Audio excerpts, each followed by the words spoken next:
Welcome to the first ever Budburst podcast.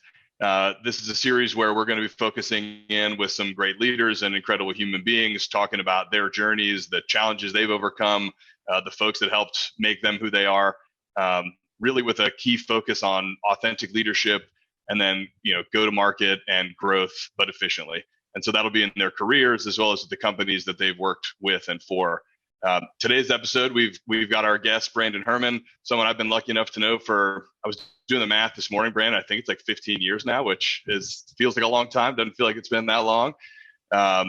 Brandon's an incredible seller himself, one of the most gifted I've ever seen at kind of intaking what businesses do and very quickly understanding how a certain set of products can potentially impact them. He's an incredible leader. He's a great husband and a great father. And so looking forward today to diving into all those topics and wherever else we go. So Brandon, welcome to the show, man. Thanks, Brian. I love being here with you, man. Yeah, I'm excited for this. Been thinking about it, for a week, trying to think about how we start. I've known you, like I said, for a long, long time. Maybe in the interest of letting our listeners get to know you a little bit as well, too. We kind of go way back. Man, where'd you grow up? Like, tell us a little bit about who you are, some of those moments that you think were the crucible for making you who you are, folks that impacted you along the way, family, all that good stuff. Where'd you grow up? Yeah, man, I grew up in a small town in Georgia. There were like 15 kids in my entire grade. So I spent kindergarten through 10th grade there. And then we made a big move to Atlanta my junior year of high school. So I kind of split time between a very small school in a very small town. And then had this sort of like seminal moment where we kind of made this big move later in my high school years. What do you think that meant for you? I didn't actually know that. I moved for my junior year of high school as well. And so like, what did that do for you? Like, what do you think that taught you or maybe forced you to learn? Yeah, well, I was like sort of resistant and bordering on resentful about the move at the time. It felt pretty hard to walk away from like an established group of friends in a situation that I was pretty comfortable with. It turned out to be one of the best things that ever happened to me.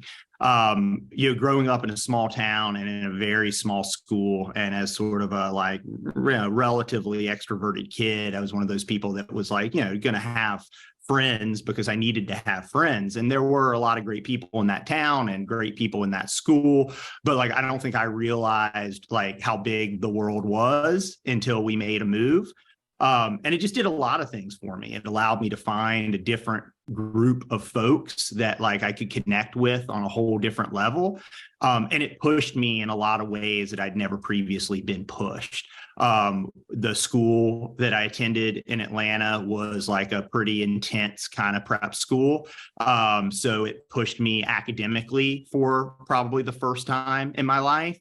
And it also really pushed me athletically. I was a starter on my high school basketball team as a freshman at this other school, which, when you go and think about 15 kids per grade, like, you're not a big pool of talent that you're competing against, but basketball was a really big and important part of my life. And like that move made me really learn that like if I was going to play at a higher level, I needed to push myself at a higher level across every dimension, athletically, academically, personally, et cetera. Were there folks that stick out in your memory that had a big impact for you in either of those schools? Like thinking about kind of the Brandon that was at the small school with 15 kids in the grade, and then the Brandon that emerged on the other side of that really tough transition, and then that light bulb going off for you of like, okay, it's going to take more. Like I'm going to have to put in more to get out more. Crucial learnings, right? For a young man, like somewhere bordering on adulthood, like were the folks that were helpful in kind of helping you bridge that gap? Yeah, it's a great question. And it's funny, I hadn't thought about any of this in a long time. But yeah, so I think there's a couple things as I reflect on it. One, just how welcoming the other kids were. And that's not necessarily like the reputation that like, high school kids have. And I know not everyone's fortunate enough to have that experience, but like I felt very like accepted from day one.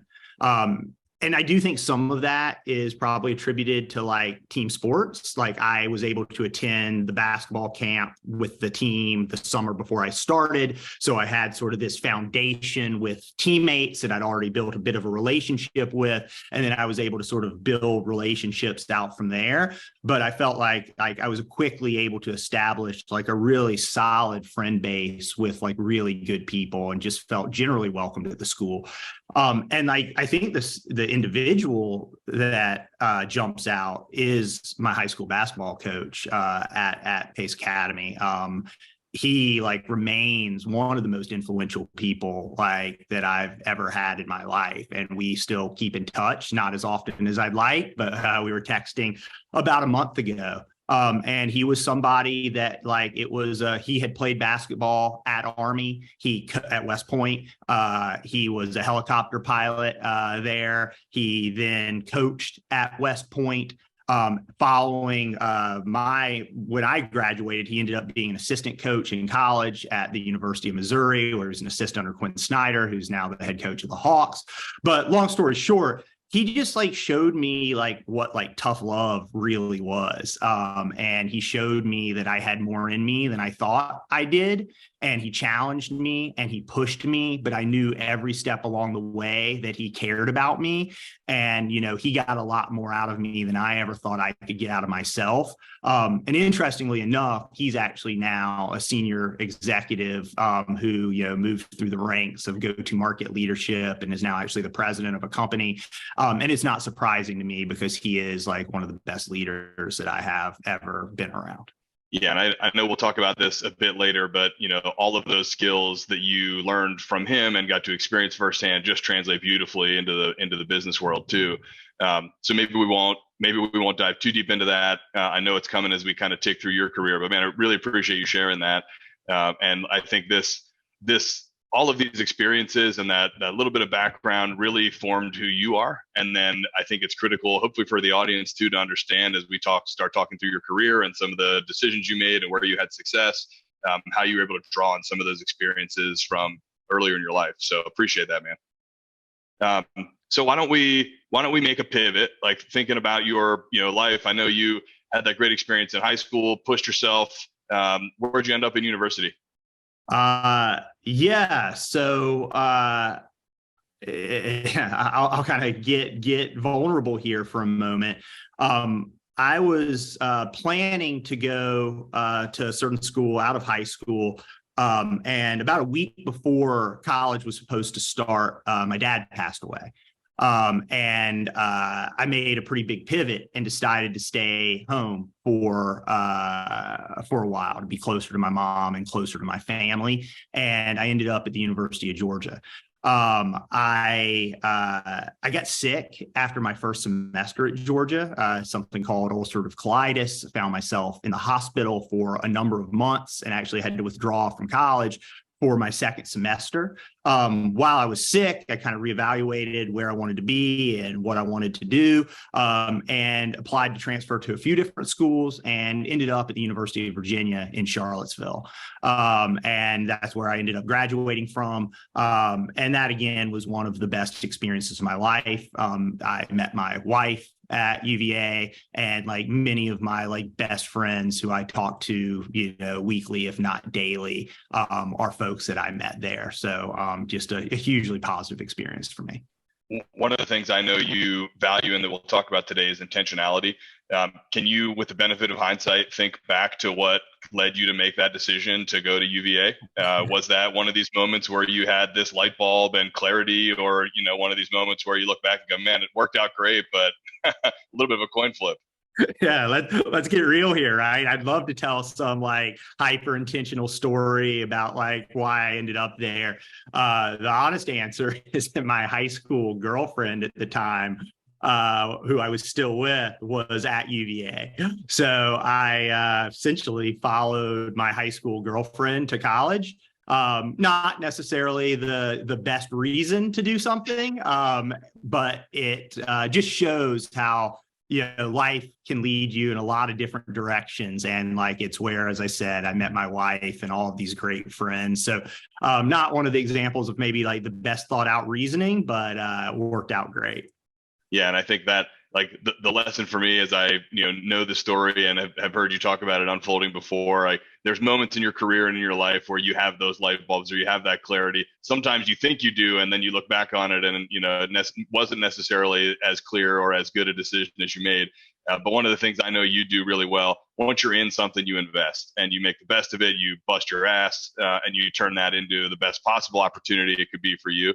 And so whether that was UVA or anywhere else, I have no doubt you were going to do the thing, right? Get in there, work hard, meet the right people, and execute. So yeah, all right. So take us through UVA. You graduate. You're trying to join the workforce. How'd you get started your professional life? Yeah, I always thought that I was going to go to law school. My dad had been a lawyer, and that was sort of the path that I thought I was going to go down. Less because I felt like passionate about being a lawyer, but it always just felt sort of like something that, relatively academically talented people that don't have a clear direction in life. It seemed like an easy way to go. But as I got closer to graduating, I talked to a number of different people in the profession and started to understand more what law was actually like. And it just didn't feel like it was something that I wanted to do, or at least didn't feel like something that I wanted to like commit to spending all the money on law school on until I had more time to think about it. So kind of took a step back and thought about like, hey, what is it that I'm good at? What is it that I like? And like, I knew I liked people. Like I didn't want to be behind a desk or like, just reviewing contracts or reviewing spreadsheets all day. I knew that I was still like relatively extrinsically motivated and like financial reward mattered to me to a certain extent. I liked the idea in particular of the better I was at something and the harder I worked, the more money I would make. Like that, like very direct correlation was really appealing to me. And I think probably to a lot of people with athletic backgrounds and competitive folks, like the idea that I could be like the best at something or mediocre and make roughly the same amount of money was like something that was always hard for me to compute. So like sales really appealed to me. I ended up actually getting into pharmaceutical sales as my first job out of college. And man, what a treat. Like I had a free car, free gas, an expense account that enabled me to have a lot of great dinners, and the job was actually in Charlottesville. So I in some ways kind of got to continue a bit of my college experience with some of the friends that I had while starting to like grow and mature a little bit into adulthood. And I'll emphasize a little bit as a 22-year-old. And when you think about that experience, like what did you glean from that? Maybe like what are some of the harder challenges you had? I think that is an example of very real intentionality on your part, like taking the time to kind of do the deep thinking.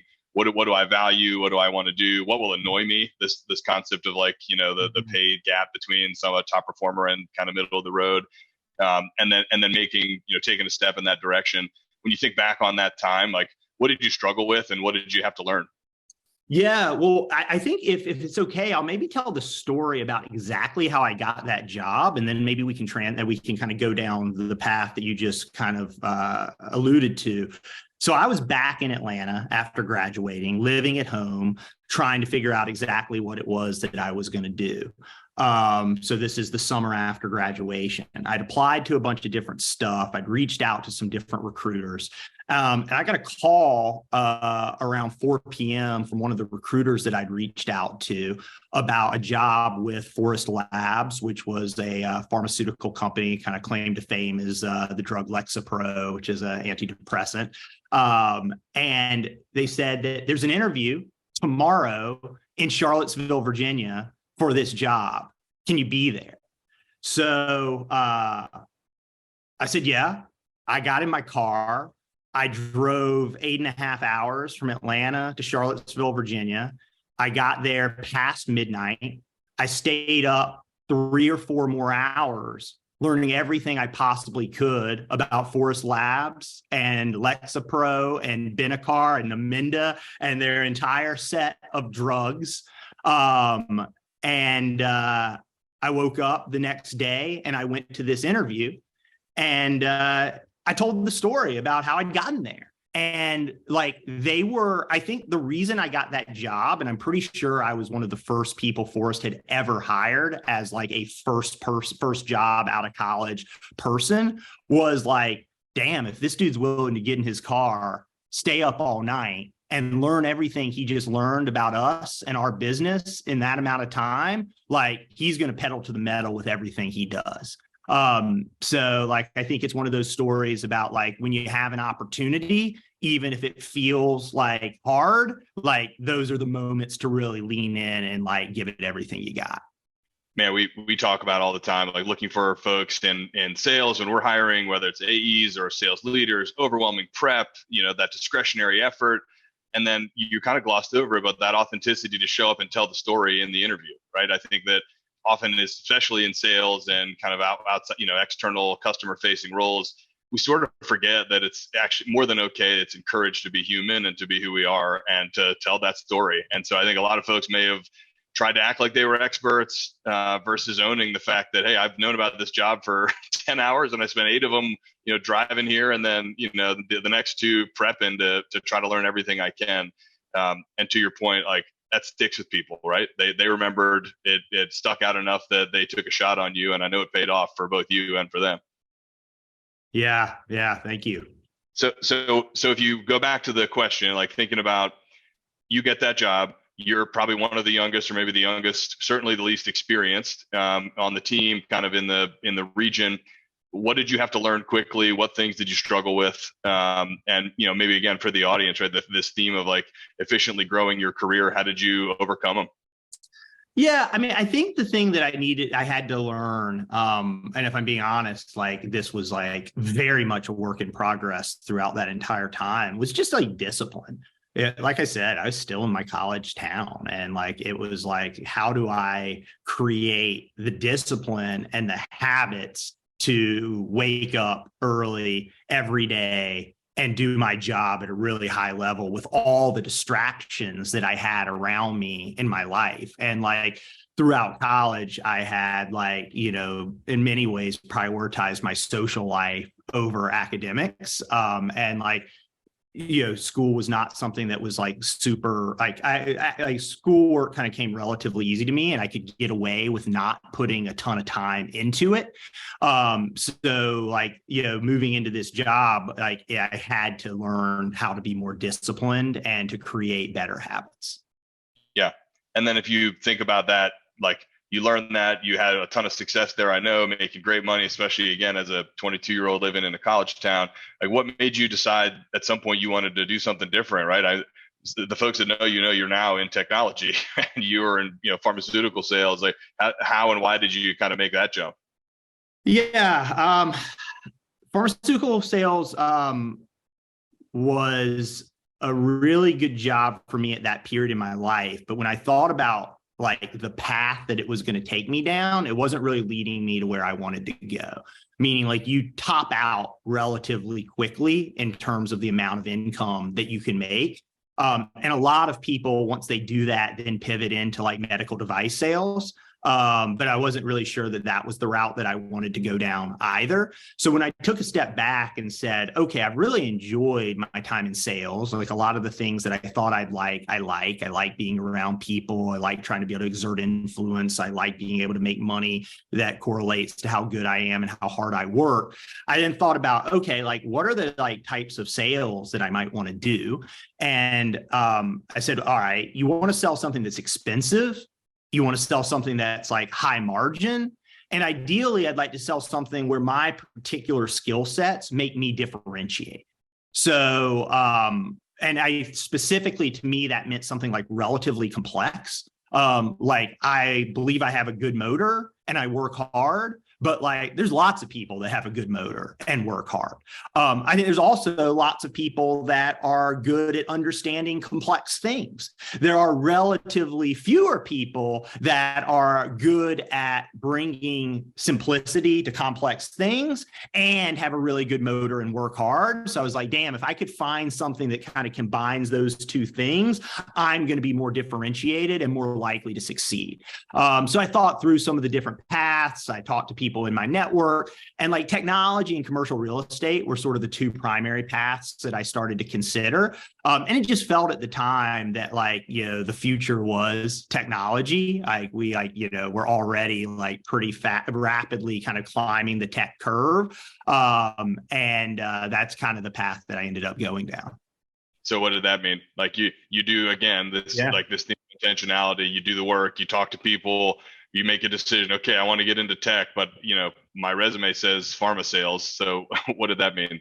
Yeah, I at this point in my life like didn't have a lot of like mentors. I didn't necessarily have like, I had my brothers to kind of lean on, but like I didn't have a lot of other older, more experienced or mature people in my life. My dad had passed away. I didn't necessarily have folks to like to where I could glean from their experiences. So I kind of went back to the well with what I'd done in pharmaceutical sales. Like at that point, I wasn't like particularly skilled at networking, nor did I even have like the foundation of a network to network through. So I just started to like apply to different things. I can't remember if it was like monster.com or Indeed or whatever the version was back in like 2004 of that stuff. I started to look through, try to find things that were interesting. And I found this technology company called Netuitive. And it was one of many that I applied to. And I went and interviewed with, at the time, the chief marketing officer, who I think you actually also know now, and their brand new head of sales. And I didn't know this at the time, but like I was really walking into like just this almost perfect situation where the head of sales had come from BMC, where he had been like a kind of rapid riser through their culture.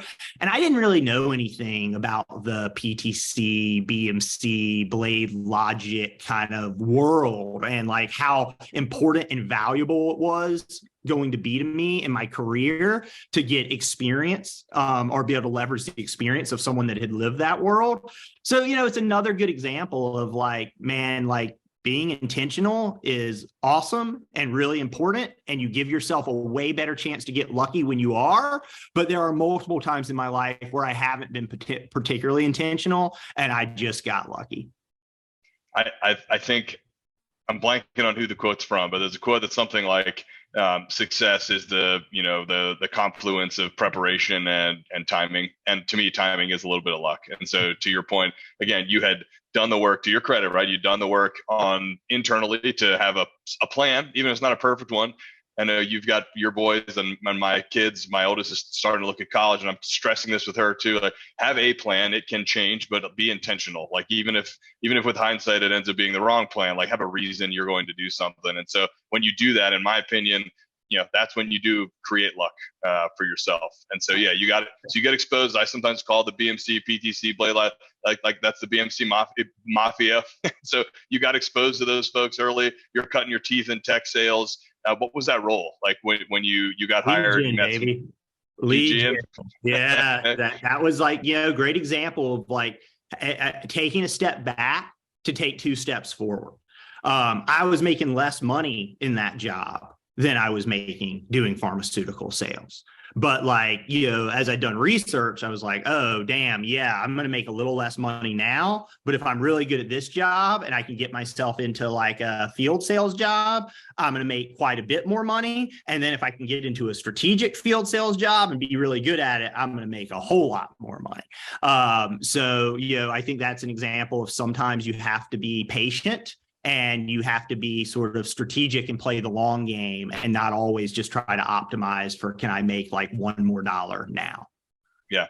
So I know we both work together at the next company. And I already know how you sort of put the learnings and the experiences from these first two jobs together there, but maybe talk to us a little bit about why you decided to join Decision Lens, and maybe what had you pick your head up at all? Like what made you confident to kind of go for the next thing after spending your time cutting your teeth in that BDR role?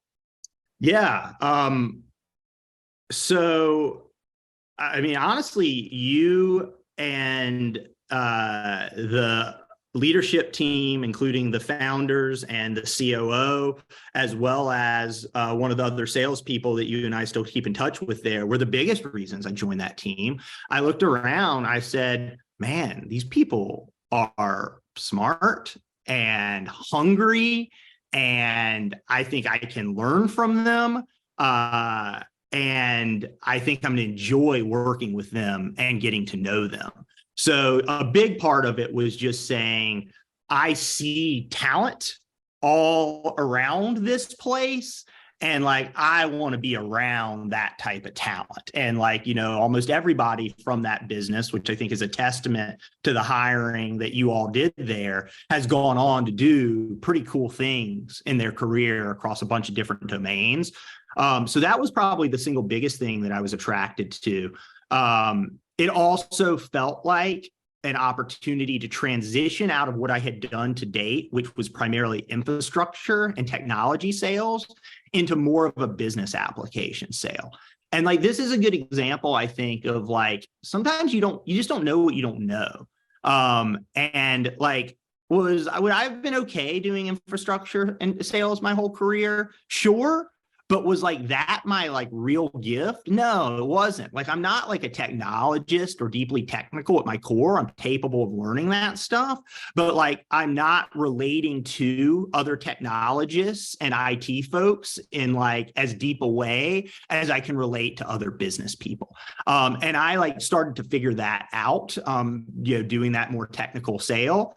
So Decision Lens was really a chance to start to sell into line of business and other folks. Yeah, a couple things. Again, kudos to that org. A lot of people that have had awesome careers, got shots there that they may not have gotten other places, myself included. But if I think about your journey, right, I was employee 10 or 12 or something like that, which means you were probably 20. So very early in that company. We had sold primarily to either federal or state and local government, and we brought you in specifically, right, to hey, we've got maybe a bellwether or a meaningful pilot in commercial and pharmaceutical specifically, but Brandon, come in and basically figure it out. So when you think about, that experience, right, you had been in pharma, you had been the BDR, now you're basically given the bag and the earth as your potential territory on the commercial side. Maybe tell the listeners a little bit about how you kind of got your head wrapped around that and how you got started. Yeah. There was something I think that I knew right away about the importance of focus. And I, to this day, am just a huge believer in like, in general, the more you try to accomplish, the less you achieve. And like, focus, it brings clarity and it drives results. And I think I got a lot of good guidance from, Dan and John, the founders, and Tony and Ben and you and other folks within that business, about the need to focus as well. But I think I just like innately knew that was going to be important. So I kind of looked at the business and I said, okay, I've got a number of X. I think it was like, about $900,000 a year in ARR was my number, I think, my first year. But like, I don't want to make my OTE. I want to make a lot more than my OTE. And if I'm selling $50,000 a year deals, like, the math of this is going to be really hard. Like, I don't know how I go do $2 million in ARR selling $50,000 deals. So I got to sell bigger deals. All right. Well, if I'm going to sell bigger deals, I better solve bigger problems, right? And I think like for anybody in sales, like that's always a good way to think, which is like, how big is the problem I'm solving? Because and how differentiated am I in my ability to solve that problem? And then there's a direct correlation between those things and how much you can charge for your solution.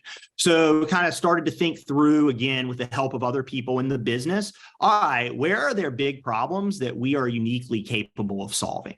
Well, the pharmaceutical industry seemed like a great place to start. In particular, within their R&D portfolios, they were making $100 million or sometimes even multi-billion-dollar bets on drugs. And the Decision Lens prioritization and resource allocation solution was uniquely capable of helping them make better bets. So even if we can help them make a 1 or 2% better decision across $1 billion investment, man, we can charge a lot more for that. So what we ended up doing was we ended up winning a very small sort of sub-departmental pilot with Merck, which we turned into a departmental deal, which we turned into a bigger deal. And then we went and ran that land and expand play again and again and again. We did it at Pfizer, and we did it at AstraZeneca, and we did it at MedImmune, and we did it at Roche, and we did it at Genentech. And like eventually, like we had all of these case studies and all of this momentum behind us where each one got easier than the last. And by the time you're talking to pharmaceutical company number, the 9th biggest, and you work with 7 of the 8 biggest, like they're the crazy ones for not doing it. And it's a whole different sale, right? And then we went on and we sort of used that same thought process to figure out where we would go next. And like aerospace was a really good place with some of the similar dynamics. CPG was a really good space. And we were just systematic and methodical about sort of taking over one land and expand, land and expand, land and expand. Yeah. And I know your, I don't know if it's yours or if it's something you borrowed, but the way you think about sales and the way you think about your teams that we'll talk about later, but this concept of, hey, there's territory planning, there's account planning, there's PG, and then there's opportunity execution.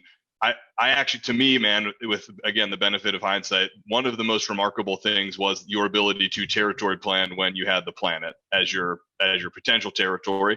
And so maybe just speak to that a little bit too, like what you mean when you say territory planning. And you touched on it a bit, but I think that's a huge takeaway here. You could have chased shiny objects for 18, 24 months, maybe closed a couple small deals, everything, what's the saying, when you're a hammer, everything looks like a nail. You didn't do that. You were very intentional, and you started, another method could have been, hey, I want to be in pharma, but I'm worried we don't have a good pitch, so I'm going to start with the little tiny ones and hope we can ladder up. Didn't do that either. And so maybe just add a little more color around that topic for us, if you would. Sure, man. I mean, territory planning, whether you've got the planet or the country or a region or a state or a city or a block, like it is one of the most important things any salesperson can do. And for me, all it is I have a finite amount of time. It is my most important and valuable resource, and it is objectively finite. Where am I going to spend that time? And at what proportion am I going to spend that time within each piece of my territory?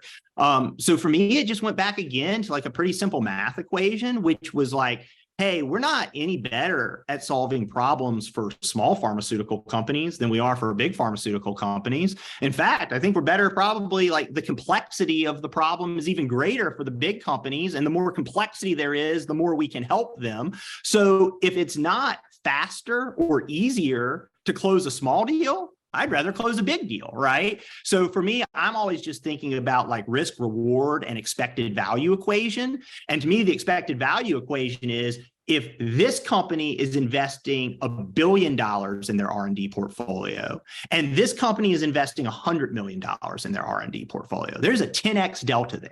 That means I can probably charge roughly 10x for this solution versus that solution. Now I have to figure out, is it going to be 10 times faster and easier for me to close that smaller deal than the big deal? And in like my very pay me driven way that I was focused on then, or coin operated way, I very quickly determined it was not going to be 10x faster or easier. And I was going to spend my time on the biggest and the hairiest accounts. Yeah, I think, again, I don't even know that you do this so well and in a way that's so differentiated, but the way that you can so quickly understand, right, in this case, Decision Lens product, and then map the value to an org where we had no case studies, right? But you understood their business in pharma and CPG and aerospace, and you were able to, in their words, right, in their terms, understand value. We talk about value selling. I think that term gets thrown around probably too much. It's probably pretty diluted in a lot of cases now. That's really what you're talking about. You understood their value, and then you mapped back to that. And then you asked the, again, relatively easy question of like, okay, well, to get them that value, how hard is it going to be for me? But really for them too, because I got to figure, does that mean I have to have 10 champions and 10 pieces of paper signed, or just one and one for the smaller deal? And so you do that. You do it almost automatically just because you have this business brain, but that's what you figure out where to focus your time. And I love it's the one resource we can't make more of, right, in our lives. And so it's the thing we need to be the most careful with where and how we invest. So yeah, man, I think that's an awesome learning from the time at Decision Lens. So thank you, Brian. I think the one thing I'll add to that is, you talk about like me doing it almost automatically. I don't know that it's about me having a business brain. Like, do I like business? Am I interested in business? Yeah. And does that help? Yeah. But what I think it's about, and you and I have talked about this before, and I think this is what made you a great salesperson and a great leader, and is what makes you good at interviewing like this, is curiosity. Right? Like, I'm just curious. I like to learn, right? And like, you get me into like a 10K and an annual report, and it's not drudgery for me. It's interesting for me because I'm curious, right? And like, some of that is maybe innate. Some of it's like how you frame things, right? And like, you can tell yourself that this is work and this sucks, or you can tell yourself this is an opportunity for me to learn something and like add another tool to my toolkit of in the knowledge I have. And I think that's, for me, like one of the biggest lessons that I would want to impart on anybody early or late in their career. Because I think early it's easy to be curious. I think like a really big gotcha is as you mature and advance through your sales career, you can start to become arrogant and lose your curiosity. So like, holding on to that curiosity is just so important. Did that play in when you decided it was time to go do something else after having a ton of success at Decision Lens? Like, did that play in for you? Is that one of the reasons, that like curiosity bug that you have led you to go look for something else, or was it something different? Like, why did you end up making the switch? Yeah, man, you nailed it. I mean, it's like, I felt like my learning curve was starting to flatten, right? And like, I think especially for folks early in their career, optimizing for how steep you can make your learning curve is like a really, really important thing. And like, one of the best ways to do that is to surround yourself with other smart, talented, curious, positive, optimistic people that also love to learn. And another way is to always be self-aware about when that learning curve starts to flatten, and to make sure you're figuring out, is it flattening because of me and like I'm losing my curiosity, or is it flattening because like I've just sort of like started to like maximize what I could have taken as much as I can take from where I am. And it just felt like the right time to move on and learn a different set of skills from a different set of people. So you were if not the top salesperson at Decision Lens many years in a row. We ended up again working together at Medallia. Again, kudos to that organization. Incredible folks there, top to bottom in the sales org, really across the business. So we had a lot of shared experiences there and great leaders. You came in as an individual contributor. Maybe we'll talk about that just for a couple minutes. And then I do want to also talk about how you were able to make that jump from IC to leader. I think that's really interesting. I know there's at least some folks listening who are in the individual contributor role and trying to figure out how and when they make that jump. But before we go into that, you came in, you came into Medallia. You did ultimately have some success, but it took a little time. Maybe talk us through what the challenges were there, how you dealt with those challenges, and how you ultimately overcame them. Yeah, I mean, look, you know this. Medallia was it was sort of your prototypical complex enterprise sale. The deals were big, but there weren't that many of them, especially back when we were starting. And they took a long time. And it took me over a year to close my first deal at Medallia. And like, that was scary and that was hard. To your point, I'd come out of a place where like I had the machine humming, like it was working, and like I was confident and I thought I was the best at what I did. And now all of a sudden I'm around a bunch of other crazy talented people, many of whom are having more success than I was. And like, there were times where I like questioned myself, and it was like, man, can I do this? Right. But you tell that voice to be quiet, and you lean on your willingness to learn and work and the past successes you've had, and you fight through. And that's what I did. And I fought through, and I was able to close, I think about 14 months in, a very large deal. I think at the time, probably one of the 5 biggest deals the company had ever closed with a large telecom provider. And that deal kind of gave me both the internal confidence and the external credibility within the company to sort of like launch myself and my career at Medallia. Before we go into that next phase in your journey, like thinking about, and again, I'm sure there's people listening who are in that, like, man, we hit them in our careers, especially in sales, that like trough of despair or disillusionment, whatever you want to call it. And it's sometimes really hard to get out. Like when you're in that moment, like, what do you think you learned? Like, what would you go back and maybe have done differently? Or, I don't know if it's do differently or just like, what would you tell yourself in that moment now if you had the ability to? Yeah, I mean, I think there's a couple things. One is like I mentioned this earlier, try to surround yourself with like positive people. I think when you are in one of those like troughs, if like you gravitate to others that are in the trough who are positive and leaning into like the optimistic side and the can do and thinking about what they can do differently to be successful, then like that is a great benefit. And if you lean into others who are more pessimistic about that, and like that can be a really toxic thing. So like I just say in general, like be careful about like the types of people that you surround yourself with. I think is really important. And I think in general, Medallia had done a really good job of hiring more can-do, positive, resilient, determined people. And I think that helped. I think like the other thing is like, just try to be honest with yourself about the things that you can control, right? Like, especially in big, complex, long sales cycle enterprise selling, there are some things you cannot control, and there are some things that you can, and make sure you control the controllable. So for me, when I looked back at one of the reasons I was struggling, it was around champion building. Like, I was really good at prospecting because I started my career out as a BDR.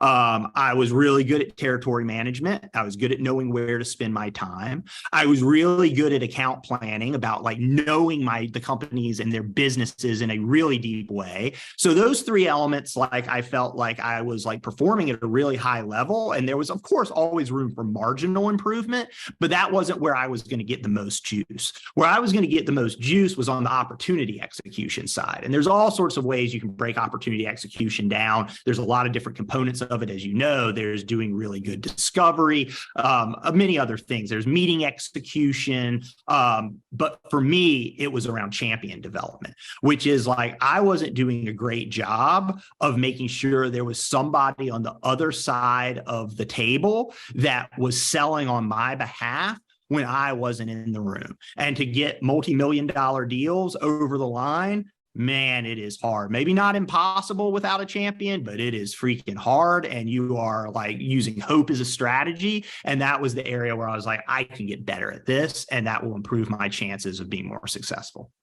Yeah, it's so important, that like self-awareness, I think, for all of us, right? Anyone that's great and even probably even just good or starting out in sales pretty quickly can figure out the parts that come easy and that they really enjoy and the things they have to work on. And while we're both disciples of Medic, like there is a C in there for champion as part of the equation. It's still the hardest part to define, in my opinion. Like, what is a champion? Do you have a real champion? Have you tested them? Have you tested them enough? Are they really bought in? Can they play back the value for their org in their words, right? And then ultimately, are they? Will they go and do that evangelization, do the selling while you're not around? I mean, there's no formula for it, right? That's not something we can just look at on a spreadsheet. There's this element of gut that comes with that, and the relationships. Getting on a plane, finding them, making time out of the office, all that. And I know that's something that you really leaned into, and it's paid off. Like that, sharpening that one edge of your skills was meaningful and worked. So appreciate you being vulnerable about it. So I think about, again, like, your career trajectory. You were, had some struggles, worked through them, are the better because of those struggles, right? The the journey is the destination sometimes. And so you end up kicking ass, closing big deals, one of the top reps, making fun club trips. What I know for many years you were resistant to like sales leadership, and so at some point you flipped on that and decided to do it, and took over one of the areas at Medallia that was a little bit underperforming. Maybe talk through that a little bit and what kind of played into your decision making around the timing and that opportunity. Yeah, I had been resistant to it for a long time. But I also felt like I'd reached a point in my career where I was consciously competent for the first time. I think I had relied throughout much of my career on sort of instinct and like some talent and determination and curiosity and all of those things, but I wasn't particularly systematic or methodical. Or if I wasn't really conscious about the systems or the methodologies that I was using. And like when I kind of made that switch and realized I'd made that switch from unconscious competence to conscious competence, I also felt like I had something to give back at that point. And like, was I like 100% sure that like I was going to love leadership? Like, no, I wasn't. Was there like some part of my like risk reward expected value equation, brain that was just saying, look, at a minimum, this provides me optionality? Like, absolutely. But like, I also knew that I couldn't dabble in leadership. I couldn't put a toe in the water. I needed to commit to it, give it everything I had, and see if it was something that I loved and a path that I wanted to follow. You can't just say, I'm going to try this. Because if you're not committed to it, the first time it gets hard, you're going to want to bail, and it's going to get hard, right? Like there are things about that transition that are challenging. So like there's a balance between like, yeah, like do you have to be like 100% sure? Like, I don't know if anybody's 100% sure of anything. Like I'm rarely 100% sure. So I don't think you have to be there, but you do need to be committed. When you think about that conscious competence, I know you talk about that a lot too. Was that a moment for you, like a light bulb went on and you were like, holy shit, I'm good at this. And I actually know how and why I'm good at this. And man, I could probably teach it. Or was that more slow burn? Just kind of how and when did you know you were? Like, I guess for folks that are probably thinking themselves like right now, oh man, am I consciously competent or not? Or am I just kind of getting away with, the skill that I was born with? I don't know if I knew until I was asked to take the role and started to think about if I wanted it or not. And like at that point, I started to think through, will I be good at this? Will I like this? Like, what are the things that I'll excel at? What are the parts where I'll struggle and really need to learn? And I really tried to break that down as systematically and methodically as I could, because like I said, I wanted to be committed to this if I was going to do it. So I wanted to be thoughtful about it before I said yes. And as I started to break that down, I started to think, okay, what are some of the things that I think I can do exceptionally well where I know I'll be able to add value? And I started to think about my own processes, my own methodologies. And it was like, oh, no, shit, there's like a level of clarity that I have about these things. And I think I can teach them in a concise and clear way that will be value added to others. So that was like the opportunity is sort of what forced me to be introspective, which then allowed me to come to that realization. Yeah, love it, man. And again, like very intentional, right? For you, is this the right thing for me, for my family, for my career, thinking through it, and then the light bulb kind of turns on because you spent that time working on it. And, like I think this theme that you've talked about in our prep and that we've hit on a bunch already today of intentionality, like I think that is such an awesome takeaway for folks. Not every opportunity is the right one. And like, we're all super busy with our family lives, with our personal lives, with our social schedules, with work, right? I mean, to crush it in any job, I don't care if it's, NBA player or if you're in the, sales, like it takes effort, it takes time, it takes investment. And so creating that space is hard, but you have to do it. And I know you've mentioned it a bunch of times. So I'll come back to, you mentioned, hey, it is going to be hard making that jump. It is like, getting into leadership with kind of half-heartedly, like you're going to bail at the first sign of trouble. What are some of the like speed bumps you hit, and how did you get over them in that first role, right, at where you are now leading a team and managing folks? Yeah, I mean, I think the single biggest thing I had to be self-aware about was that I was going to have a tendency to want to like jump in and do the rep's job. And that's like an age-old story of the high-performing individual contributor that moves into leadership, but like does not effectively scale or effectively lead because super rep. Yeah, exactly. So like it's a story that I'd seen play out and heard about so many times and knew my own tendencies well enough to try to be very conscious to prevent that from happening. And like, again, that was about stepping back and like, you know, like I'm a reader. I love reading books, you know, and reading, and it was like reading different books about leadership, first time leadership, you know, et cetera. Talking to other leaders that had made the transition, trying to learn from their lessons. Like we don't have to like, there's no like bonus points for figuring things out for yourself. Right? Like there's a lot of things where you don't have to reinvent the wheel. And there's a lot of knowledge that exists out in the world that we have like plenty of access to, and like take advantage of it. So I really tried to lean into that and think about some of the things where I knew I'd struggle and then like put plans in place to like try to either prevent myself from doing those things or improve in those areas. So what'd you take away? Like think about that time spent in that first line leader role. Again, I know you turned that area that was, you know, kind of middle of the road to, if not the best, one of the best regions and areas in the company. You know, what do you attribute that to? What worked? Yeah, I mean, I think what worked was teaching and emphasizing or relentlessly emphasizing the fundamentals.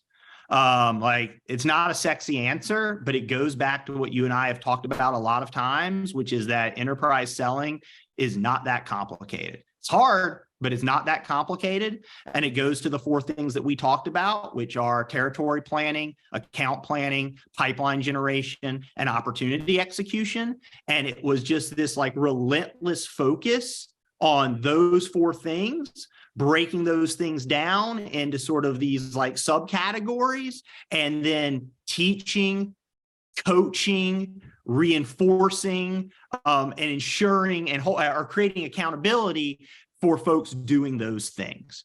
So yeah, man, at the end of the day, to me, leadership comes down to like, especially frontline leadership. I think this is true for any leadership, but like, can you hire good people? Can you develop those people? And can you retain those people, right? And like, if you do those 3 things well as a leader, like you're probably going to be pretty successful. When did you know you loved it? Like you obviously went on at Medallia, had even bigger leadership role. I think you had roughly half the number at the kind of the last job you had at Medallia. When did it click for you that this was not just something that, you know, you were okay or good at, but that's something you wanted to keep doing? Yeah, I think I probably knew when I started to see results. And that's not necessarily like at a team level, even. It was more at like the individual level. There was one seller in particular on the team who had been there over a year, was struggling, was pretty close to going on plan. And like we had a couple very hard conversations about the gaps between where that person was and where that person needed to be. And to that person's credit, they didn't run away from those conversations. They leaned into those conversations. And man, I know you're like this too, and I think all good leaders are. When you see somebody that wants to lean in and wants to learn and grow and get better, it just makes you want to lean in even more, right? And this was one of those cases where it's like, man, if you want to participate in your own rescue, then like, I'm in the boat with you. Like, let's go do this together.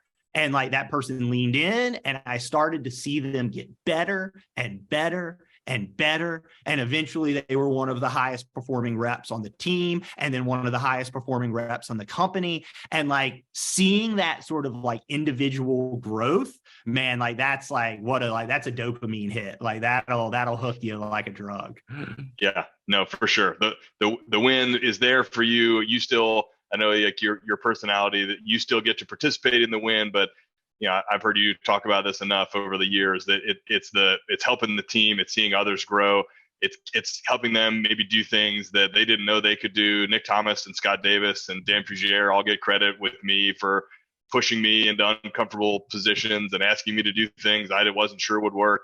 And then when they do, you see the world open up in a way that you didn't know it could before. And I've seen you do that with folks too, and it's awesome. And I know that's the drug for you. Like that's the win. That's the thing that lights you up, maybe more than the commission checks did. 100%, man. I love, you just even mentioning those guys' names, Scott and Dan and Nick. Like I learned so much from them and just like observing them. And I would have never been anywhere near the type of leader I was without them. One of the biggest things they taught me was like, it's okay to make people feel uncomfortable. Like this idea of get comfortable being uncomfortable, like, man, like, yeah, like that's for real. And did Nick drive me nuts sometimes in the way that he pushed me? Like, absolutely he did. And was I a better seller and a better leader because of that? Absolutely I was. And like, I was able to kind of take those things that I had felt and learned, and then tried to lean into those things as a leader. So it's just another good example of like, man, optimize for being around really good, talented people, because like, if you pay attention and you're like around those folks, like you're going to learn a lot and get a lot better.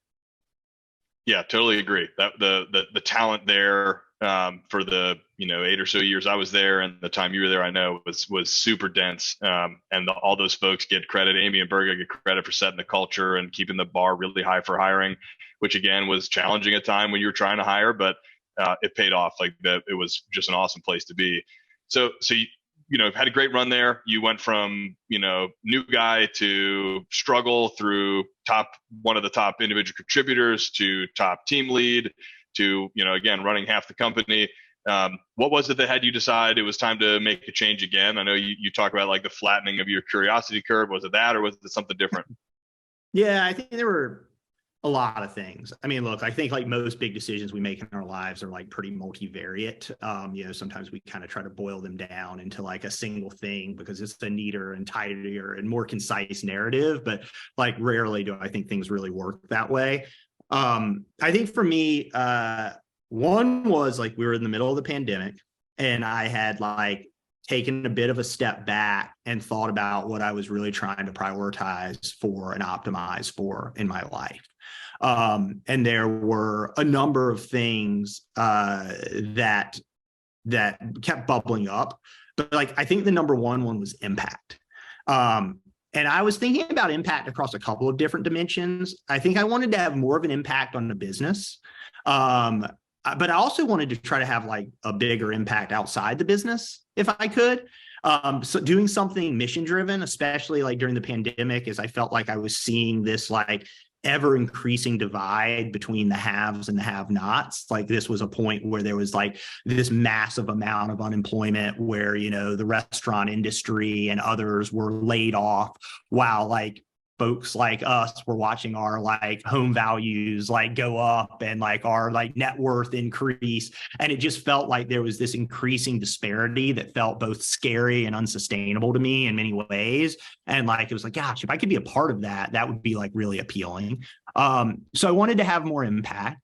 I also wanted more growth. In particular, I wanted to see if I could grow faster in terms of like a go-to-market like strategist. And I wanted an opportunity to own my own function. Like I had learned so much from Bill Shue, who at the time was running all of sales at Medallia. But I was still executing against Bill and Leslie's go-to-market strategy. So for me to have the chance to have like a really massive voice and imprint on that go-to-market strategy was appealing. So long story short, like as like these things were like bouncing around inside my head, I got a call from an executive search firm about a job leading the sales function at this mission-driven company focused on educating and skilling and creating career and economic mobility for frontline workers.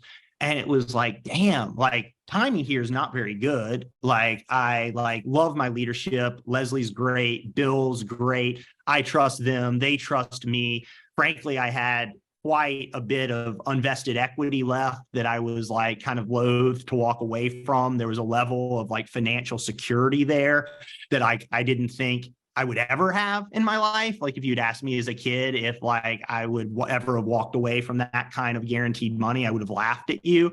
But as I thought more and more about the opportunity and the risk reward proposition of it, I just got more and more excited about the chance to go do this with these other folks at Guild. Yeah, and so you take the jump, right? Make the splash. I'm a believer that growth happens when you're uncomfortable. It's actually one of the pieces of art behind me. You know, like we have our perceived boundaries, we bust through them, we realize they're actually way farther along, and that's kind of life. You just keep pushing, and realizing you're out of your comfort zone, and that's where great things happen. So kudos to you for being willing to do it. I don't know that everyone would. So you do that, you make that jump, uncomfortable. I'm sure lots of conversations with Annika and other mentors and folks you had now networked into. You make the jump. Maybe talk us through that. Like those first 6 months, what were the hardest things you had to try to wrap your head around as the new sales leader coming in? I know the mission was very important to you. So I know there was probably some learning curve around the details of the how, but maybe on the go-to-market side, like what did you need to translate or build there for that org to get them to ultimately where they got? You had incredible growth the next couple of years.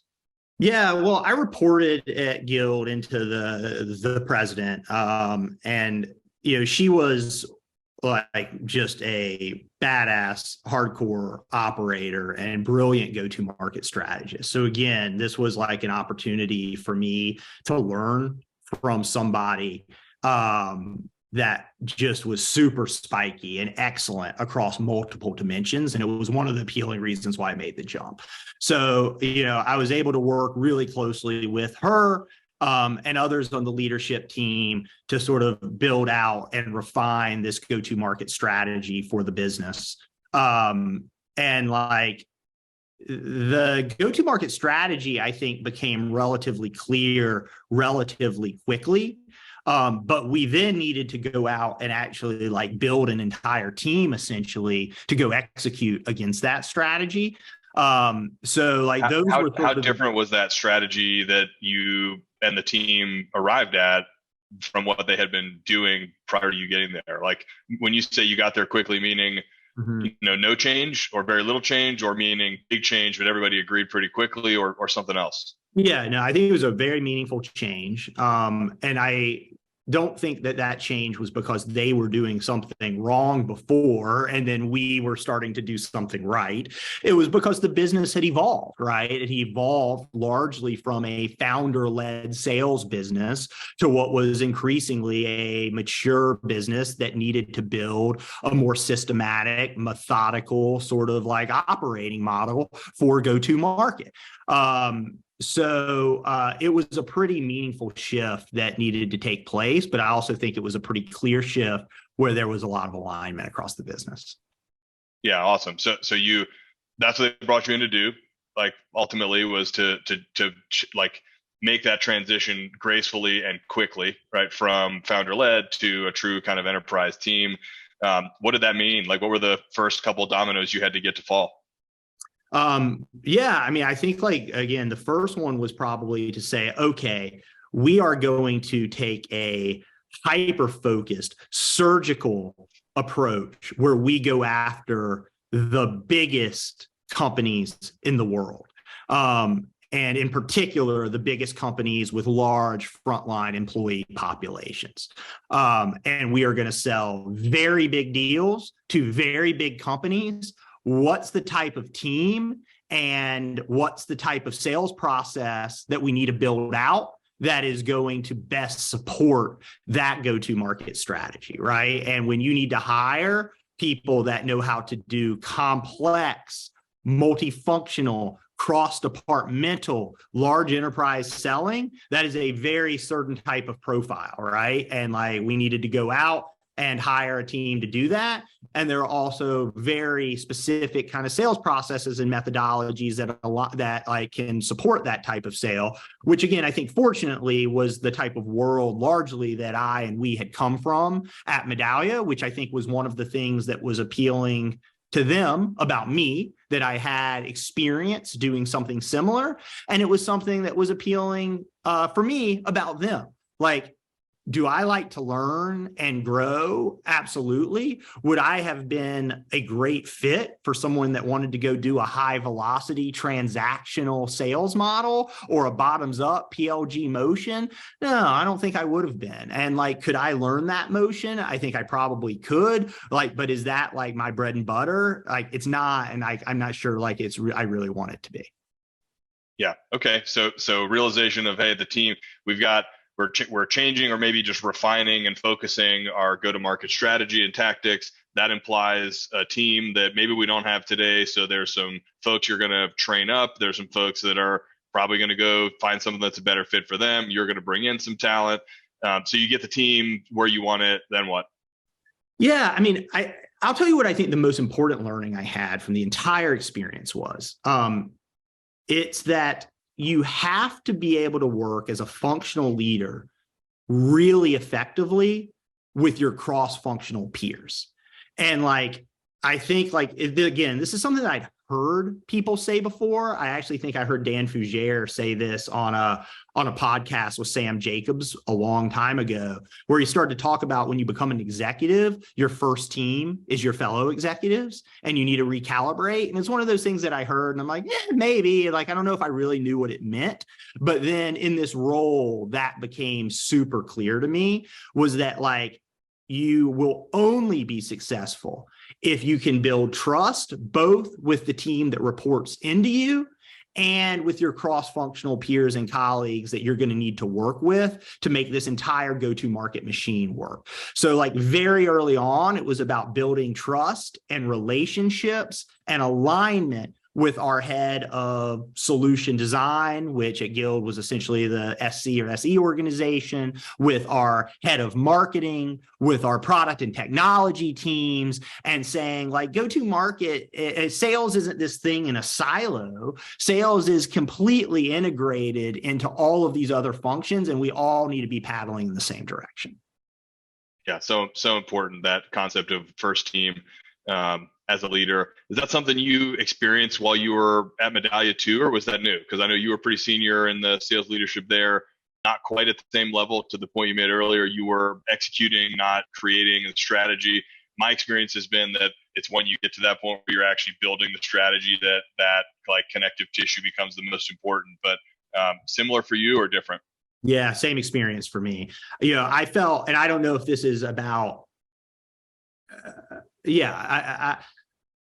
I felt at Medallia that my first team, and in many ways kind of only team, were the people that reported into me.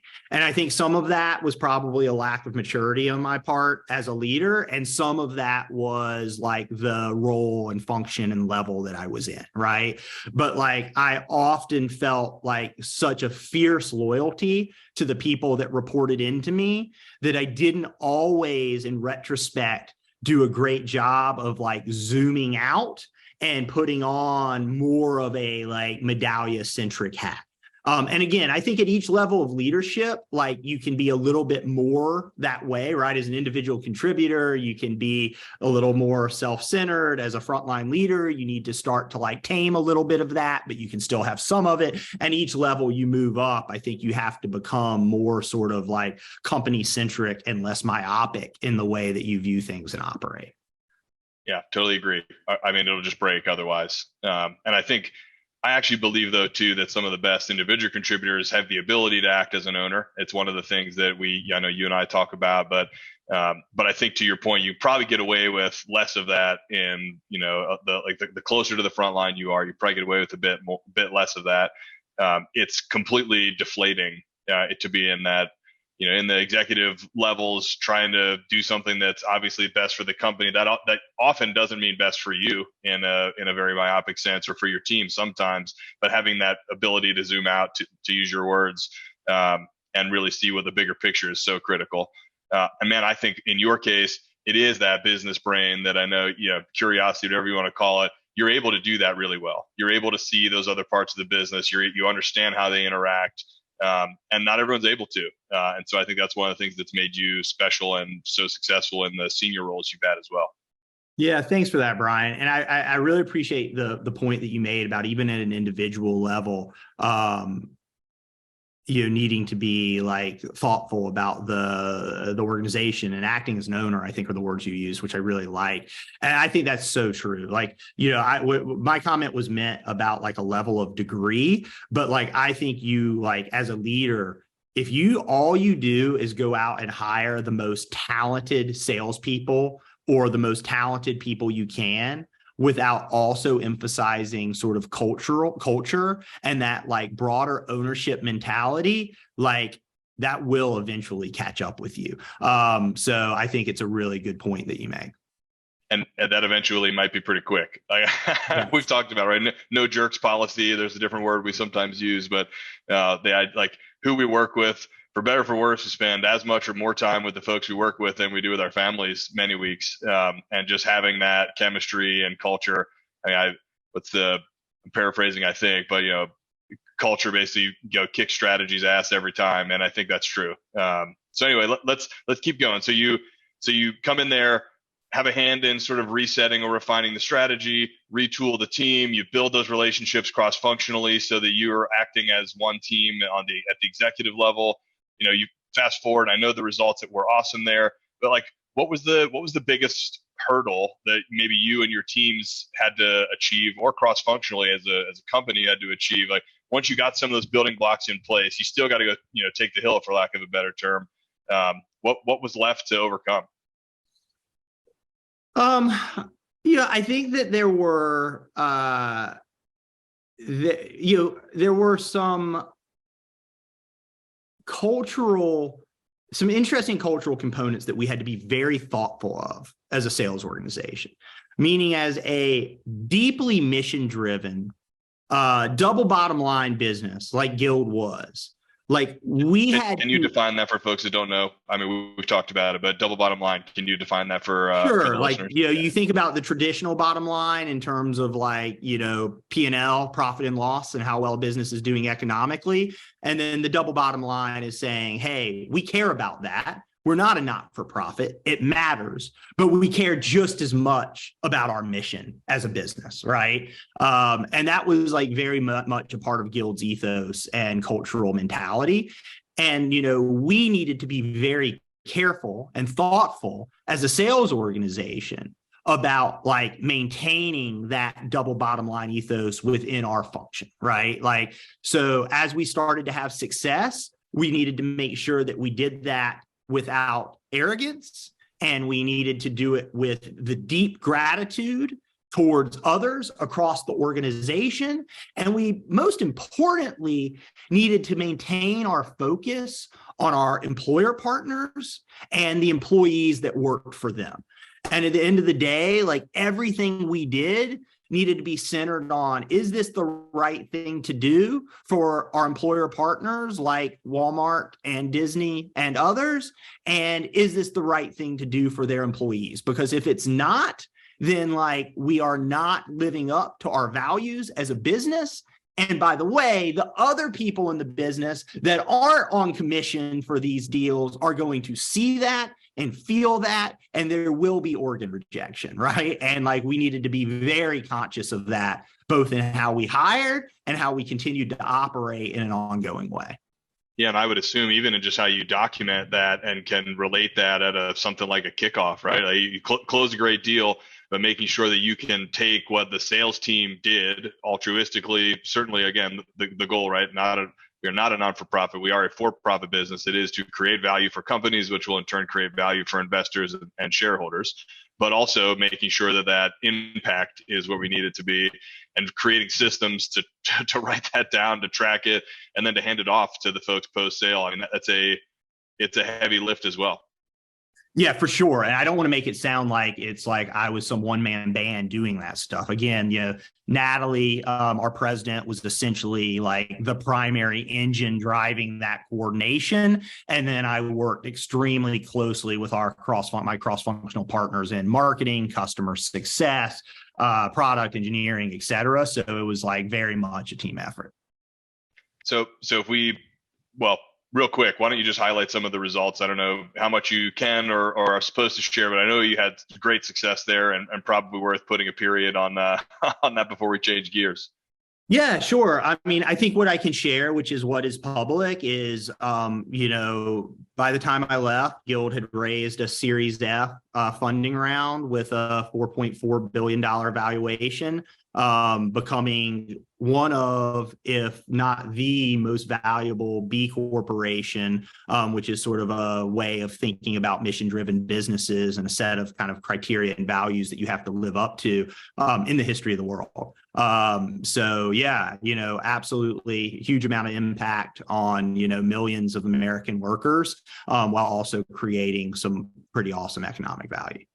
Yeah, it's awesome, man. And I getting to be the sounding board for you occasionally on some of the challenges you had, but then watching the success was awesome from afar. So congrats on that great run. So in the same way, right? Intentionality, we sort of followed this through. Sometimes it's been obvious and the right thing. Other times, maybe not. Like, what had you make the pivot here from Guild? And we'll talk about Cole, but that's a big shift. I know folks that know both of us that I've happened to talk to have been like, oh, Brandon's making this jump. He was crushing it over here at Guild, and now he's doing this other thing that seems totally differently. Like, couldn't quite wrap their heads around it. So maybe talk about that a little bit.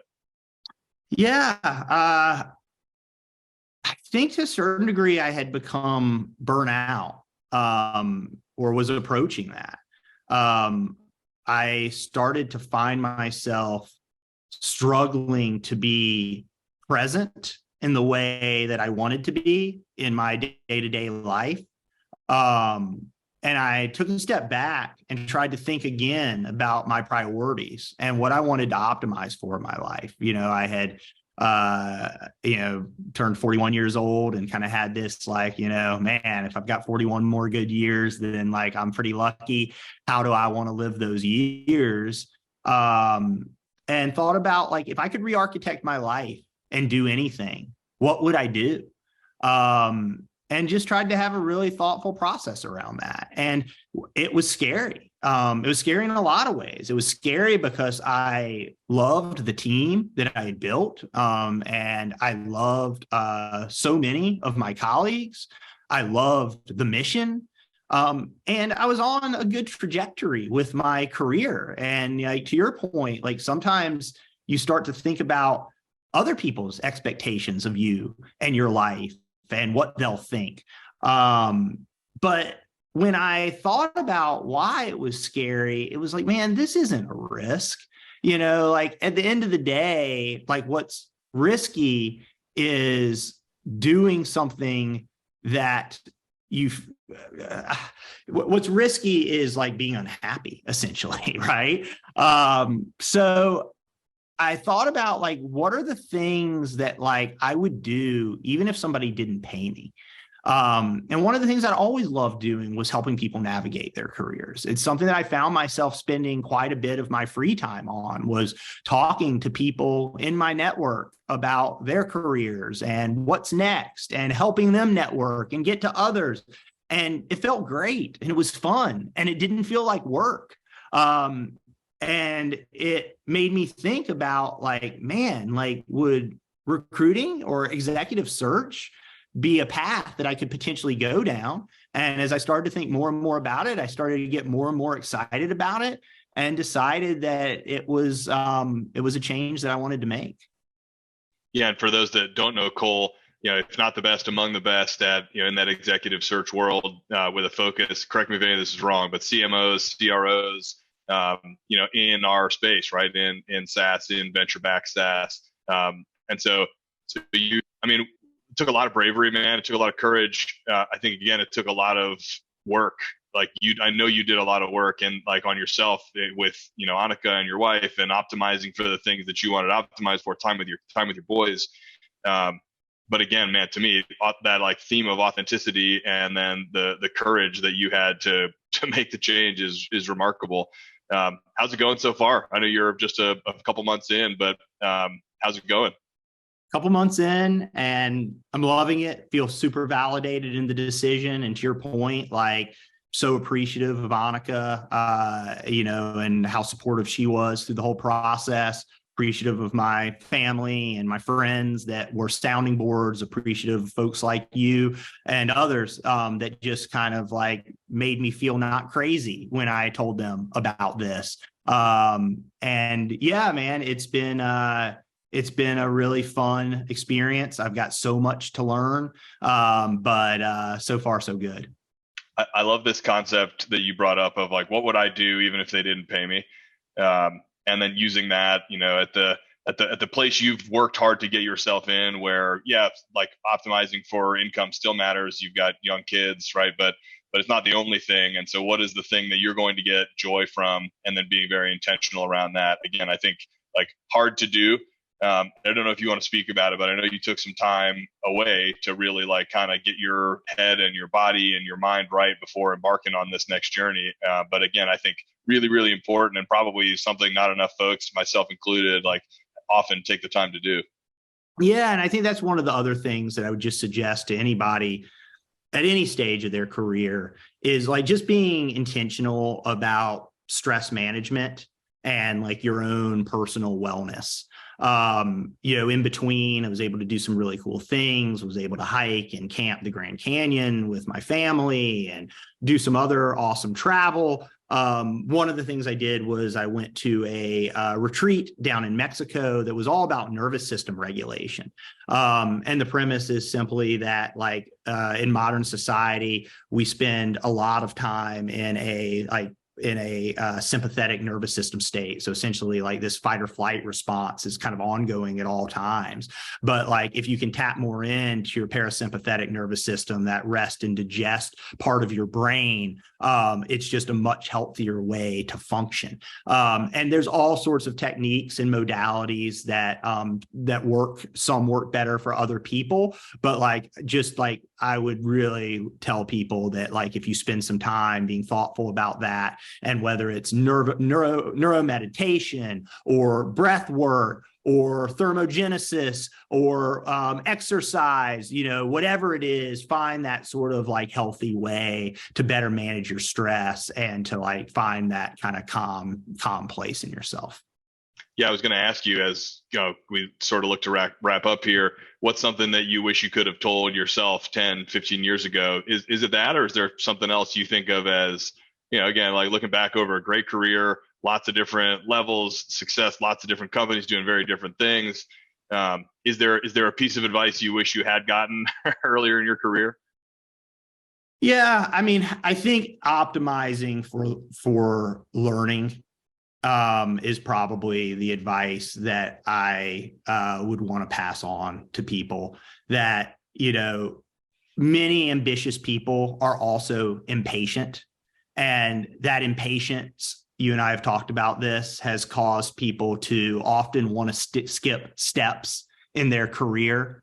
And sometimes you can pull off skipping that step, but you usually lose something along the way. Versus if you are goal-oriented, but focused on learning and personal and professional growth, a lot of doors will generally open to you. And when you're able to walk through them, you're going to have the tools and be prepared to be successful on the other side. And so many people hit this Peter principle in their career because like they didn't optimize for growth and learning, and they actually could have gone much farther and much higher if they had done so. You think you would have listened if you told you that 10 years ago? Is there a way, maybe to anyone that's listening that's kind of going, well, yeah, okay, but right, easy for you to say now. Is there any way you might like stress that to make sure it gets through to the younger, thicker skulls that we both had 10, 15 years ago? Yeah, it's a good question. I mean, like, I think there's a difference between listening and understanding, like, yeah, like would I have listened? Sure. Would I have really understood it and internalized it? I don't know, like probably not.